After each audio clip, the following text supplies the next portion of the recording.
कृष्ण वर्धमान स्वामी के शासन में हमसे विराजते और उनकी पावन पीयूष देशना हम सभी के लिए परम उपकारी।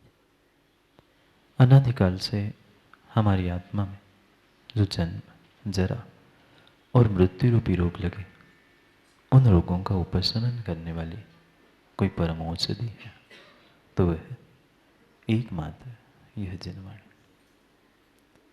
भव्यात्मा, मन बड़ा चंचल है, उसे कैसे मैं समझाऊं, और जितना समझाऊं उतना ही मचलता है। और इस मन की परिणति के कारण ही, मन की चंचलता के कारण ही जीव अनादि से इस संसार में भटक रहा। माँ, हर व्यक्ति ने और हर माँ ने सबको मनाया, सबको समझाया, कभी बच्चों को, कभी बच्चों के पिता को, कभी बच्चों के पिता को भी। पर सबको मनाते मनाते, सबको समझाते समझाते हमेशा अपना मन अपने से रूठता रहा। हम दूसरों को अपना बनाने के चक्कर में जो अपना था उसे अपना नहीं पाए।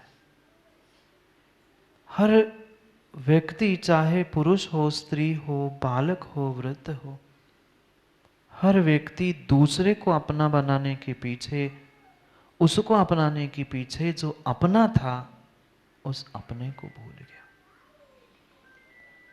जिसे मुझे वास्तव में अपना बनाना था, ऐसे उस अपने मन को, अपने तन को, अपने वचनों को और अपने भगवान आत्मा को अपना नहीं पाए।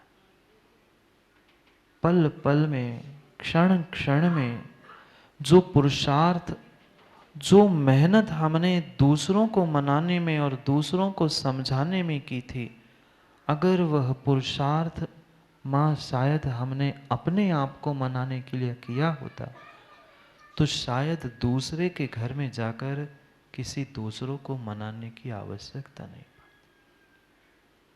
हमें अपने आप को और अपने स्वयं को, स्वयं के मन को मनाने की आवश्यकता, क्योंकि ये सबने अनुभूति किया है, सब बहुत अच्छे से जानते हैं कि मन की चंचलता, मन की चंचलता ऐसी है, बैठे प्रभु के चरणों में, बैठे गुरु के चरणों में, पर फिर भी मन कहीं किसी और को याद कर रहा है, कहीं घर को, कहीं दुकान को, कहीं व्यापार को, और पता नहीं कहाँ कहाँ मन सैर करके पुनः वही आता। उस मन को ही बांधने के लिए, मन की चंचलता को ही बांधने के लिए हमें पुरुषार्थ करने की आवश्यकता, क्योंकि पर पे किया गया पुरुषार्थ पंडित जी पुरुषार्थ नहीं है। क्योंकि दूसरों को समझाना, दूसरों को संभाल के रख लेना, ये फिर भी आसान है, पर इन सब में कठिन कुछ है तो रविंद्र भाई अपने मन को मनाना है, अपने आप को समझाना और अपने आप को संभाल के रखना है। क्यों खोटे पंचम काल में आए? इस खोटे पंचम काल में आना ही ये साक्षात प्रमाण पत्र है कि हमने आज तक दूसरों को तो मनाया, दूसरों को समझाया, पर अपने मन को और अपने आप को नहीं समझा पाए, जिसके कारण इस खोटे हुंडाव सर्पणी पंचम काल में आना। और अभी भी अगर हम दूसरों को ही समझाने के लिए और मनाने का पुरुषार्थ करते रहेंगे तो जीवन में अब उद्धार होने वाला नहीं है। प्रमोद भाई, ये अंतिम पड़ाव है। दाऊ, ये जीवन का अंतिम पड़ाव है, इस पर्याय का भी और इस काल का भी। अभी इस पंचम काल के ही अभी अंतिम चरण में पहुंचे नहीं हैं, तब तक वह छठे काल की लालिमा दिख रही है, हिंसा का तांडव दिख रहा है। फिर सोचो छठे काल में क्या, पंचम काल के अंत में क्या होगा। अभी तो मात्र 18,500 वर्ष कुछ अधिक हुआ है। अभी 18,500 वर्ष शेष है। दो अपेक्षा है पंडित जी आचार्य भगवंतों की। वह मात्र 2,500-3,000 वर्ष पूर्ण हुए हैं। अभी इतना काल शेष है, क्या होगा? हम अपने मन को अगर मना नहीं पाए, माँ कितने ही त्योहार मना लेना, कितना ही कुछ भी मना लेना, पर वह हमारा सब निरर्थक है। भीतर पहुंचकर हमें अपने मन को समझाने का पुरुषार्थ करना, क्योंकि उस पेड़ के पत्ते कुछ क्षण के लिए ठहर सकते हैं, मंदिर की शिखर पर लगी हुई वह ध्वजा भी कुछ चंद क्षण ठहर सकती है, पर मन नहीं ठहरता, नहीं ठहरता, क्योंकि इतनी इतनी इतनी आदत उस मन को हो चुकी है भटकने की और भटकाने की। आधे से ज्यादा पर्यायों में जो हमने भटकंती की है, भटकाव हुआ है मात्र मन के पीछे। क्यों दुख भोगने पड़ रहे हैं आत्मा को? आत्मा तो बंगेला भगवान आत्मा थी, पर फिर भी भव भव में, नरकों में तक जाकर दुख भोगना पड़ा। ये भूल से मत कहना दुख शरीर को होता है। दुख शरीर को नहीं होता, शरीर के निमित्त से आत्मा को होता है। असाता वेदनी का उदय शरीर में नहीं है, आत्मा में है। क्यों मिला? क्यों असाता का आश्रय हमने कर लिया? क्यों दुख मिले हमें? क्योंकि मात्र और मात्र हम अपने मन को नहीं मना पाए, और जितने जितनों ने मन को मना लिया वे भगवान बन गए। कितनों को मनाया तीर्थंकर भगवान ने? जिस आदिनाथ भगवान के मंदिर में बैठे हो, उसमें उस आदिनाथ भगवान ने कितनों को मनाया? जब तक दूसरों को मनाते रहे, कर्म का बंध करते रहे, जब तक दूसरों की व्यवस्था बनाते रहे, कर्म का बंध करते रहे, और जैसे ही स्वयं की व्यवस्था समझ में आ गई, अपने मन को मना लिया, सब संसार मन गया। अब उन्होंने अपने मन को मना लिया, इसलिए हम उनको मनाते हैं। प्रभु के चरणों में जाके नहीं मनाते। भले ही प्रभु माने नहीं माने, पर प्रभु की जयंती मनाना, प्रभु के कल्याणक मनाना, पर्व मनाना, उन्होंने अपने मन को मना लिया। हम आज उनके चरणों में पहुंचकर उन्हें मना रहे। वह दिन पंडित जी कब आएगा? पंडित जी वह दिन कब आएगा जब आपको मनाने समाज आएगी। ऐसे नहीं कार्यक्रम करा दो, वो तो मनना ही पड़ता है, और बिना मनाए मनते कहाँ हो। ये तो दूसरों के कार्यक्रम करने के लिए तुम्हें मनाने आ रहे हैं। वो भी दिन जीवन में आ जाए जब तुम्हारा कार्यक्रम मनाने के लिए तुम्हारे चरणों में आकर वह समाज कहे कि हाँ, आज हम किसी भगवान का कल्याणक मना रहे हैं। ये तभी तभी तभी संभव है जब हम मन से, वचन से और काय से अपना समतोल बैलेंस बनाना सीख लें। कुछ जीवों ने मात्र मन को ही समझाना सब कुछ समझ लिया, किसी ने शरीर को संभालना समझ लिया, किसी ने वचनों को देना समझना ही कल्याण का मार्ग समझा। इतना मात्र नहीं है। मन भले ही पहला साधन हो, सर्वाधिक पाप का आश्रय करने वाला मन क्यों ना हो, पर वचन भी, काय भी आवश्यक है उस मन के साथ साथ देने वाला। मन लाख चाहे कि मैं रोज सुबह उठकर भगवान का अभिषेक करूं, पूजा करूं, पर 80 साल के दादा आप खटिया से उठ ही नहीं पा रहे। मन तो है, पर वचन और काय साथ नहीं दे रही है। इसलिए सोचो, विचार करो युवाओं, अगर इस युवा अवस्था में ही अगर हमने अपने मन, वचन, काय को संभाल कर पुरुषार्थ नहीं किया तो जीवन में कल्याण होने वाला नहीं। पर बनने के लिए आज से पुरुषार्थ करना होगा।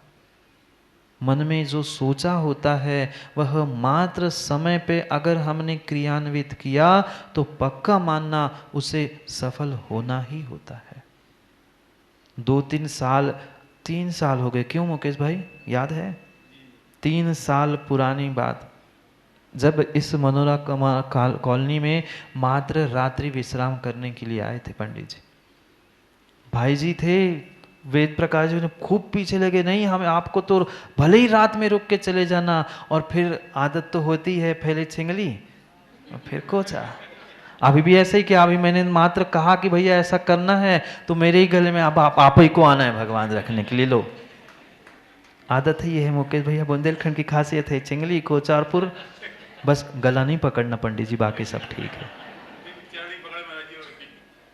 सोचना वो जो भावना थी कई सारे जीवों की, अभी तो मुकेश जी मात्र नीचे की वेदी की आपने तैयारी की है, अगर पूरी समाज चाहे तो वह दूसरे तल की भी वेदी बन के तैयार हो जाए और दोनों काम एक साथ हो जाए, पर सब मिलके चाहे तो। हाँ, क्योंकि एक का काम नहीं है, नहीं तो भगवान तो रख दिए और पूजने वाले नहीं हो सो क्या मतलब। दान दातार भी तैयार है पर पुजारी भी तो चाहिए पंडित जी। देखो लो, एक नहीं 4 साल लोग मुकेश जी तैयार है, मन बनाने की आवश्यकता है। मैं वही समझा रहा हूं, मन की चंचलता को दिशा देने की आवश्यकता है। अगर सम्यक दिशा मिल गई तो जीवन का कल्याण अवश्य होता है। इसलिए निर्णय समय पे करना होता है। इसलिए बार बार प्रत्येक बार श्रेयांश भाई मैं ये कहता हूं, समय पे किया गया काम समय को दिलाता है। सोचा ही नहीं था किसी ने, चाहे वे बाला कॉम्प्लेक्स, कौन सा कॉम्प्लेक्स, बालक, अब बालक कॉम्प्लेक्स हो, भले ही वे बालक कॉम्प्लेक्स वाले नाम ही के बालक है, पर वास्तव में उन्होंने आज जो सिद्ध चक्र विधान में आकर अपनी वह कृतकारिता अनुमोदना से जिस प्रकार से जिसको द्रव्य देना था उसने जो सहभागिता दी, वह वास्तव में ये सिद्ध कर लिया कि हम भले ही देवशास्त्र गुरु के चरणों में बालक के स्वरूप में है, पर श्रावक के कर्तव्य करने के लिए हम परिपूर्ण रूप से योग्य है, ऐसा एक एक व्यक्ति ने यहां परिचय दी। क्योंकि श्रावक सच्चा वही होता है, वही श्रावक सच्चा होता है जो श्रद्धा विवेक के साथ क्रियाओं को भी करता है। अगर क्रियाएं नहीं हैं, मात्र मन में सोचता रहेगा तो भी काम नहीं होगा, और मात्र क्रिया करता रहेगा मन साथ में नहीं है तो भी फलीभूत होने वाला नहीं। इसलिए श्रद्धा के साथ विवेक और विवेक के साथ क्रिया की आवश्यकता है। कौन सी क्रिया, किसकी क्रिया? आज तक बहिरंग बहुत सारी क्रियाएं हमने की, दोहराई, एक थाली से दूसरे थाली में, दूसरे थाली से तीसरी थाली में खूब चावल चढ़ाए, फेंक दिए, पर उसके पीछे के क्रिया के पीछे के रहस्य को नहीं समझ पाए। और आवश्यकता वास्तव में क्रिया को भी समझाने की है और क्रिया के पीछे भावों को भी समझाने की। एक व्यक्ति भावों के पीछे दौड़ रहा है और एक व्यक्ति क्रिया के पीछे दौड़ रहा है। एकांत से कभी भी कार्य की सिद्धि नहीं होती। दोनों की आवश्यकता है, दोनों की आवश्यकता है, क्रियाओं की भी और भावों की भी। क्यों इतनी सारी क्रियाएं बताई है आगम में? सुबह से लेकर बस सुबह सुबह भगवान के पास आके पूजा कर लेते, अभिषेक कर लेते, काम बन जाता? नहीं, श्रावकों के लिए वह दैनिक कर्तव्य बताए हैं, नैमित्तिक कर्तव्य बताया है, फिर साल में एक आध बार करने वाला, 5 वर्ष में करने वाला, ये इतनी सारी बातें क्यों समझाए? क्या मात्र उन्हें क्रियाओं में उलझाना था? नहीं था, क्रियाओं में उलझाना बिल्कुल भी नहीं था, नहीं था। जैसे एक बालक होता है, पढ़ाई करते करते एक विषय की पढ़ाई करता है तो वो थक जाता है, बोर होता है। क्या आप लोगों ने नहीं पढ़ाई की? सब ने पढ़ाई की। स्कूल के हो, कॉलेज के हो, एक सब्जेक्ट होते हैं 5, 6, 7, क्यों? क्योंकि लंबे समय तक एक विषय में मन नहीं लगता, मन चंचल है। लंबे समय तक 35, 40, 50 मिनट, बस इससे ज्यादा किसी का एक विषय में मन लगता ही नहीं। और ये मन नहीं लगता है, इसीलिए ये विषयांतर करते हुए नए नए विषय और नई नई व्यवस्था आचार्य भगवंतों ने प्रदान की। आज शिवकोटि स्वामी वही समझाने वाले हैं कि जागो, आज तक जो करते आए हैं उससे कुछ हटकर और उससे कुछ बढ़कर वास्तविकता को भी समझो।